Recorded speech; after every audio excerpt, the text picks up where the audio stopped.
அனைவருக்கும் வணக்கம். Easy lecture channel உங்களை மிகவும் அன்புடன் வரவேற்கிறது. கண்ட்ரோல் சிஸ்டமில் இன்றைக்கி மேசன்ஸ் கெயின் ஃபார்முலா சம்மந்தப்பட்ட ப்ராப்ளம்ஸ் பார்ப்போம். ஸோ ஃபஸ்ட் கொஸ்டின் என்ன அப்படின்னா, இந்த signal flow graph of figure the gain C by R will be option A 11/9, option B 22/15, option C 24/23, option D 44/23. So இதுதான் இந்த சிக்னல் ஃப்ளோ கிராஃப். இதுக்கு வந்து masons gain formula மூலமாக நம்மளால் ட்ரான்ஸ்ஃபர் ஃபங்க்ஷன் கண்டுபிடிக்கணும். ஓகே, ஸோ இது R இருக்குது, இங்கே C இருக்குது, இந்த இடத்துல கெயின் 2, 3, 4 இருக்குது, வேறு ஃபீட்பேக் லூப்பில் உள்ள கெயின் -1 இருக்குது, இந்த இடத்துல கெயின் வந்து 5 இருக்குது. ஓகே, மேசன்ஸ் கெயின் ஃபார்முலா படி transfer function C by R என்னவாக இருக்குன்னா, summation k = 1 to n p(k) into del k divided by del.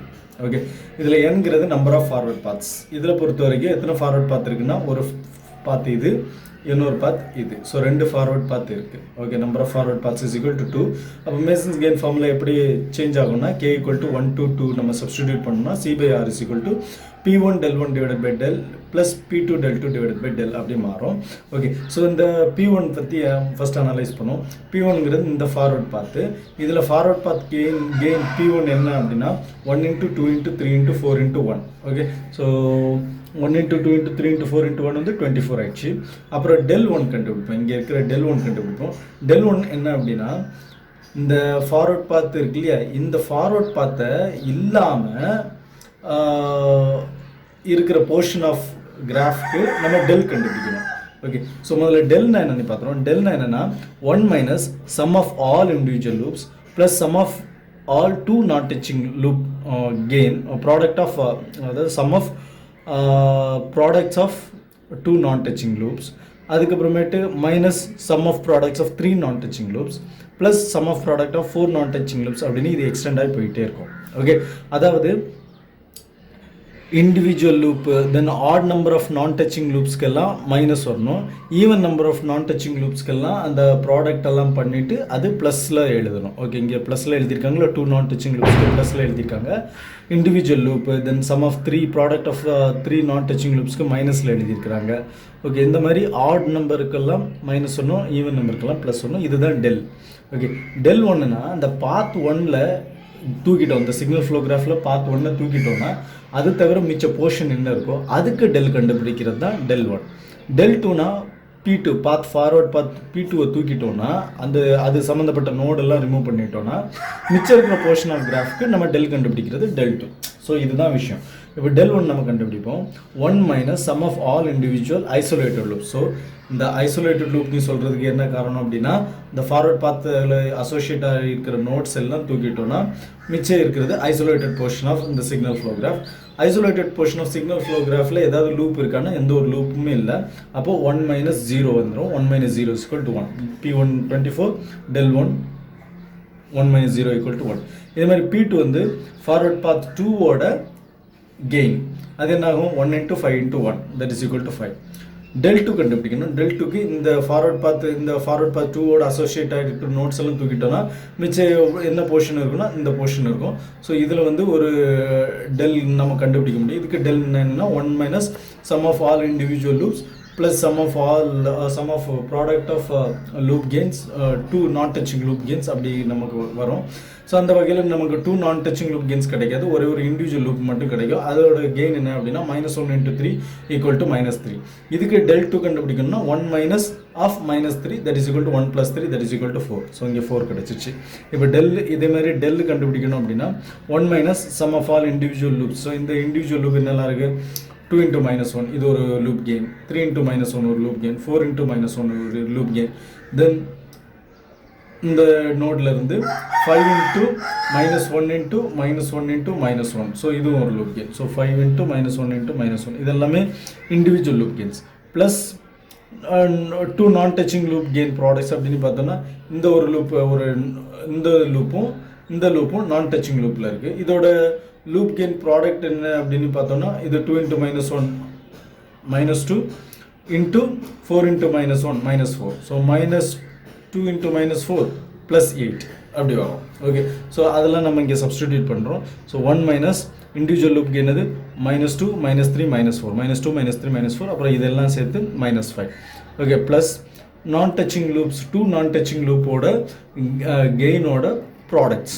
அப்போ -2 × -4 +8 வரும். இதை சால்வ் பண்ணோம்னா நமக்கு C/R இப்போ டெல் கிடச்சிடும், del 23 கிடச்சிடும். இப்போ நமக்கு P1 del 1 P2 del 2 del கிடச்சிச்சு. அது எல்லாமே இந்த ஈக்குவேஷனில் சப்ஸ்டிடியூட் பண்ணோம்னா நமக்கு ஆன்சர் வந்து 44/23 கிடைக்கும். இது ஆப்ஷன் டி. ஓகே, ஸோ இது மேசன்ஸ் கெயின் ஃபார்முலா. இதே மாதிரி இன்னொரு மாதிரியான மேசன்ஸ் கெயின் ஃபார்முலா இன்னொரு டிஃப்ரெண்ட் டைப் ஆஃப் ப்ராப்ளம் இருக்குது. இதில் எப்படின்னா the signal flow graph of a system is shown in below figure. The transfer function C of S divided by R of S of the system is அப்படின்னு சொல்லிட்டு ஒரு signal flow graph கொடுத்துருக்காங்க. ஆப்ஷன்னா option A 6 divided by S square plus 29S plus 6. Option B 6S divided by S square plus 29S plus 6. Option C S into S plus 2 divided by S square plus 29S plus 6. Option D S into S plus 27 divided by S square plus 29S plus 6. Okay, so 4 option இருக்குது. இதில் இந்த signal flow கிராஃபில் கொஞ்சம் analyse பண்ண வேண்டியது இருக்குது. இதில் forward input வந்து நம்ம இங்கே கொடுக்குறோம், அவுட்புட் ரெஸ்பான்ஸ் வந்து இங்கேருந்து எடுக்கிறோம், இந்த நோட்லேருந்து எடுக்கிறோம். ஓகே, அப்போது இது ஃபார்வர்ட் பாத் பார்த்திங்கன்னா இங்கே போய் இங்கே வந்துடும். ஓகே, வேறு ஏதாவது ஃபார்வர்ட் பாத் இருக்கான்னா நம்ம இப்படியே போயிட்டு மறுபடியும் இதே டைரெக்ஷனில் இப்படி வந்து இப்படி வந்தாலும் நமக்கு அவுட்புட் வரும். ஆனால் நம்ம இந்த நோடெல்லாம் மறுபடியும் டச் பண்ணுறோம். ஃபார்வர்ட் பாத்தில் இங்கே ஒரு தடவை ஏற்கனவே டச் பண்ணிச்சு, இப்படி ட்ராவல் பண்ணிச்சுல ஏற்கனவே இந்த நோடை டச் பண்ணிச்சு. ரிட்டர்ன் வரச்சுல இங்கே இன்னொரு தடவை டச் பண்ணுறோம், இங்கே இன்னொரு தடவை டச் பண்ணுறோம். அப்போது ஒன்றுக்கு மேலே ஒரு நோடை டச் பண்ணோம் அப்படின்னா ஒரு தடவைக்கு மேலே அந்த நோடு வந்து அது வந்து ஃபார்வர்ட் பாத்துன்னு சொல்ல முடியாது. ஓகே, ஸோ எந்த ஒரு நோடாக இருந்தாலும் சரி ஒரு தடவை டச் பண்ணி அது நம்ம அவுட்புட்டை ரீச் ஆனால் தான் அது ஃபார்வர்ட் பாத்து. அப்படி இல்லைன்னா அது ஃபார்வர்ட் பாத் கிடையாது. ஒரு தடவைக்கு மேலே டச் பண்ணுற மாதிரி வந்துச்சுன்னா அது ஃபார்வர்ட் பாத்தே கிடையாது. அப்போ இந்த சிக்னல் ஃப்ளோ கிராஃபை பொறுத்த வரைக்கும் ஒரே ஒரு ஃபார்வர்ட் பாத் தான் இருக்குது. அது என்ன பார்த்துன்னா இந்த இடத்துல ஸ்டார்ட் பண்ணி இந்த நோடுக்கு வந்து மறுபடியும் ஒரு 90 டிகிரியில் டவுனில் வந்தோன்னா அவுட்புட் வந்துடும். ஸோ இந்த ஒரு ஃபார்வர்ட் பாத்து தான் இருக்குது. அப்போ மேசன்ஸ் கெயின் ஃபார்முலா படி நமக்கு என்ன ஃபார்முலா வரும் அப்படின்னா transfer function C/R is equal to P1 into del 1 divided by del. Okay, so del நம்ம முதல்ல எடுப்போம், P1 எடுப்போம். P1 இந்த ஃபார்வர்ட் பாத்தில் இருக்கிற gain. So 1 into 1 equal to 1. Okay, அடுத்தது டெல் எடுப்போம். டெல் வந்து 1 minus sum of all individual loop gain plus sum of product of 2 non-touching loop, அப்புறம் minus sum of product of 3 non-touching loop அப்படி போகும். Okay, so இதில் என்னெல்லாம் loop இருக்குன்னு முதல்ல தனியாக எழுதியிருக்கோம்.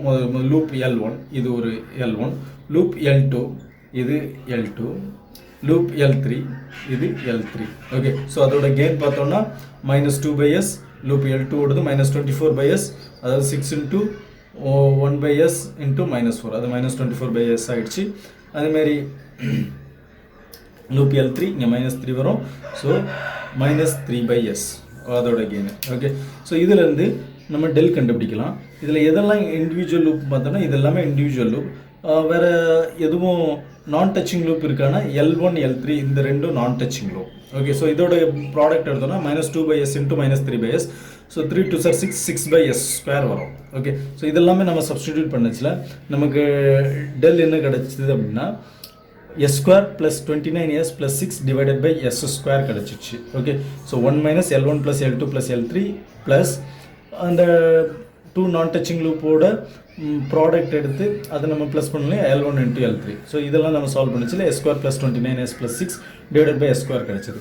இப்போ del 1 பார்ப்போம். del 1 என்னென்னா ஃபார்வர்ட் பாத் 1 ரிமூவ் பண்ணிவிட்டு அதுக்கிட்ட அசோசியேட்டாக இருக்கிற லூப்ஸ் எல்லாம் ரிமூவ் பண்ணிவிட்டு நோட்ஸ் எல்லாம் ரிமூவ் பண்ணிட்டோன்னா ரிமைனிங் பார்ட் ஆஃப் த கிராஃப்க்கு நம்ம டெல் கண்டுபிடிக்கணும்.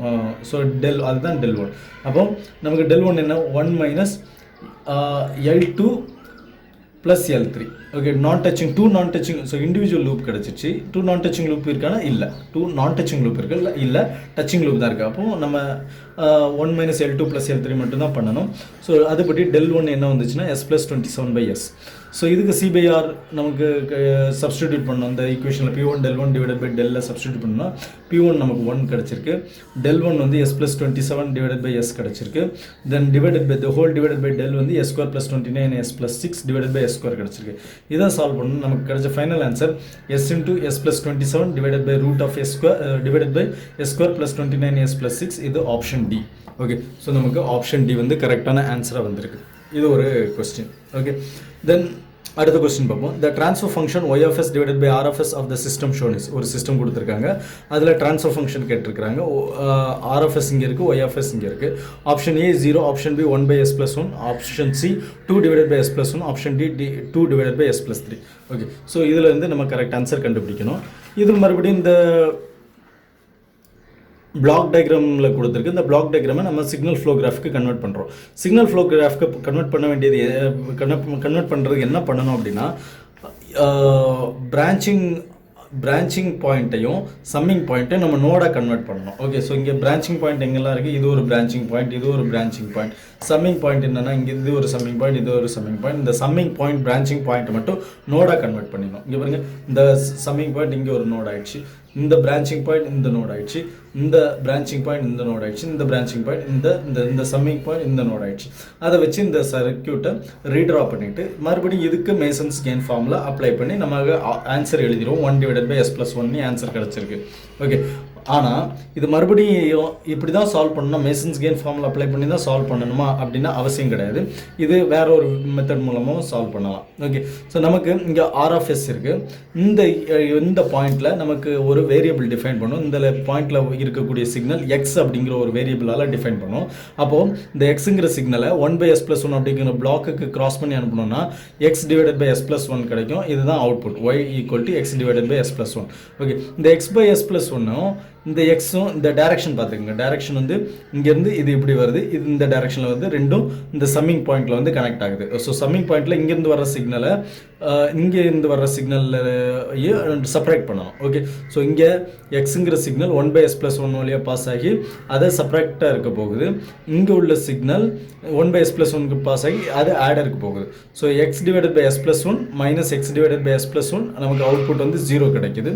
ஸோ 0, இந்த 0 தான் ஃபீட்பேக் ஆகி இந்த சம்மிங் பாயிண்டில் உள்ள சப்ராக்டருக்கு கனெக்ட் ஆகுது. இந்த சம்மிங் பாயிண்டில் உள்ள ஆடருக்கு இன்புட் சிக்னல் கனெக்ட் ஆகிருக்கு. ஓகே, ஸோ இந்த இடத்துல என்ன இருக்குன்னா ஆர் மைனஸ் 0 ப்ளஸ் ஆர், இது ப்ளஸ் இல்லையா, ப்ளஸ் ஆர் மைனஸ் 0 அப்படின்னா that is equal to output என்னென்னா எக்ஸ். ஏன்னா இந்த பாயிண்டில் எக்ஸ் தான் கிடச்சிருக்கு. So plus R minus 0 equal to X. So which implies X is equal to R. Okay, இப்போ ஒய் நம்ம என்ன எழுதலாம், Y equal to X divided by S plus 1. ஏன்னா இங்கேருந்து ஒய் தானே வந்திருக்கு, ஒய் இங்கேருந்து தான் ஒய் அவுட்புட் எடுக்கிறோம். Y equal to X divided by S plus 1. இந்த ஈக்குவேஷன் படி X is equal to R. அப்போ Y equal to R divided by S plus 1 which implies Y divided by R equal to 1 divided by S plus 1. So R இங்கே நியூமரேட்டரில் இருக்கிற ஆரை left hand side கொண்டு வந்தோம்னா அது டினாமினேட்டருக்கு வந்துடும். So Y divided by R is equal to 1 by S plus 1. அதுதான் ட்ரான்ஸ்ஃபர் ஃபங்க்ஷன். ஸோ இங்கே 1 பை எஸ் ப்ளஸ் 1, இங்கேயும் 1 பை எஸ் ப்ளஸ் 1 நமக்கு கிடச்சிச்சு. இது ஷார்ட்கட் மெத்தடில் நம்ம பண்ணிடலாம். ஸோ ஒரு எக்ஸாம்பிள் டைம் இல்லைன்னா இந்த மெத்தட் நம்ம போகிறது ரொம்ப நல்லது. ஓகே, ஸோ நம்ம இன்றைக்கி மேசன்ஸ் கெயின் ஃபார்முலா ரிலேட்டடாக கொஞ்சம் ப்ராப்ளம்ஸ்லாம் பார்த்துருக்கோம். இது புரிஞ்சிருக்கும் அப்படின்னு நம்புகிறேன். வீடியோ பற்றின கருத்துக்களை நீங்கள் கமெண்ட் பாக்ஸில் தெரிவிங்க. நல்லா எக்ஸாமுக்கு ப்ரிப்பேர் பண்ணுங்கள். நமக்கு நல்ல டைம் கிடச்சிருக்கு, அதனால் அதை நல்லா யூட்டிலைஸ் பண்ணிக்கணும். மீண்டும் மற்றும் ஒரு வீடியோவில் இன்னும் கொஞ்சம் செட் ஆஃப் கொஸ்டின்ஸோட இன்னும் சில கான்செப்ட்ஸ் எல்லாம் நம்ம பார்ப்போம். அது வரைக்கும் உங்களிடமிருந்து விடைபெறுகிறேன். நன்றி, வணக்கம்.